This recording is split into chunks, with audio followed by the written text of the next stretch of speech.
بسم الله الحمد لله السلام عليكم أصحابتا channelkayga ku xiran waa mar kale walaashin Saara channel li muuqaal cusub maantan waxaa idin wadaa maasha Allah alaabtaas quruxda badan leh waa shaah xulbada ku taqaanaan inay ka kooban tahay maadooyin badan kuwaas ayaan qaar ka mid ah sheegi doonaa insha Allah faa'iidooyinkooda intaan ku soo koobi karin iyo waxyaabaha ay ka kooban tahay waxaa ka mid ah calcium carbohydrate protein iron intaas iyo kuwo kale oo ka sii badan maasha Allah tabaarakallah faa'iidooyinkeeda waxaa ka mid ah haddii biyo lagu karkariyo inay u fiican tahay calool xanuunka isla markaana dawo u tahay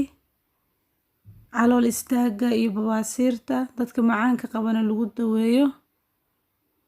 fiiro gaar ah haddii uu qofka uur leeyahay uusan isku isticmaalin waayo waxay ridaa sokorta ay hoos u ridaa rixim majiirna way keentaa oo waxaa ka dhalanaysa taas inuu riximkii furmo ilmo galeenkii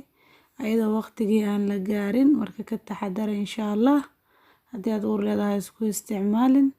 waxyaabihii aan ka diyaariyay iyo qaabkii aan u diyaariyay ka faa'iideysi wanaagsan insha Allah saxayo halkan ku istaaheel qorfo sida wada arkaysaan filfil yar iyo xulbo iyo sonkor sanjabiil shiiday caagaas igu jirto digsiga aan dabka soo saaranayo insha Allah kadib waan soo diyaarsanayaa alaabteyda waan soo tumayaa boodhar markii aan ka soo dhigo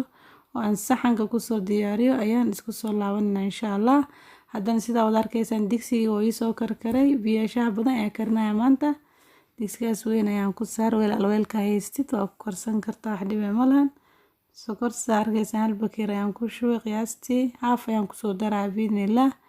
waayo biyaha ayaa xoogaa badan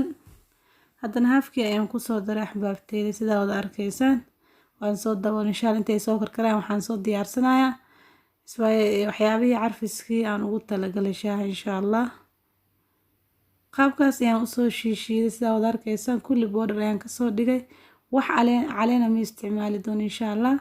qaabkaas ayuu ku soo karaya shaahayni markii uu diyaar soo noqdo oo aan tarmuus ku soo shubayo ayaan isku soo laabanaynaa insha Allah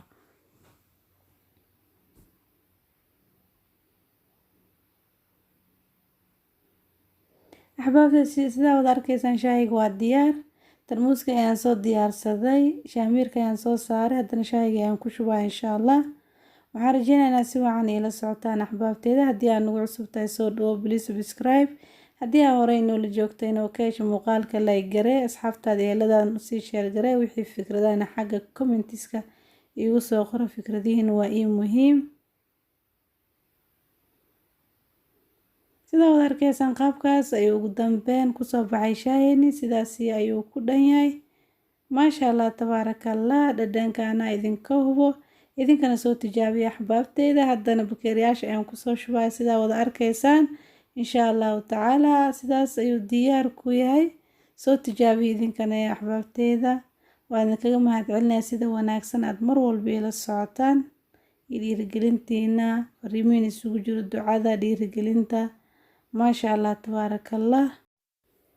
qaabkaas ayaan ku soo waday axbaabteyda wada aragtaan insha Allah haddana sida wada arkaysaan bakeeriyaashii aan ugu talagalay ayaan ku soo shubay sidaas ayuu diyaar ku yahay shaahayni maanta soo tijaabiya idinkan insha Allah waad ka wada heli doontaan waad ku mahadsantihiin daawashada muuqaalkan jazaakumullahu khayra assalaamu calaykum waraxmatullaahi tacaala wabarakaatuh muuqaalkii nooxiga muuqaalkan biidnillaahi tacaala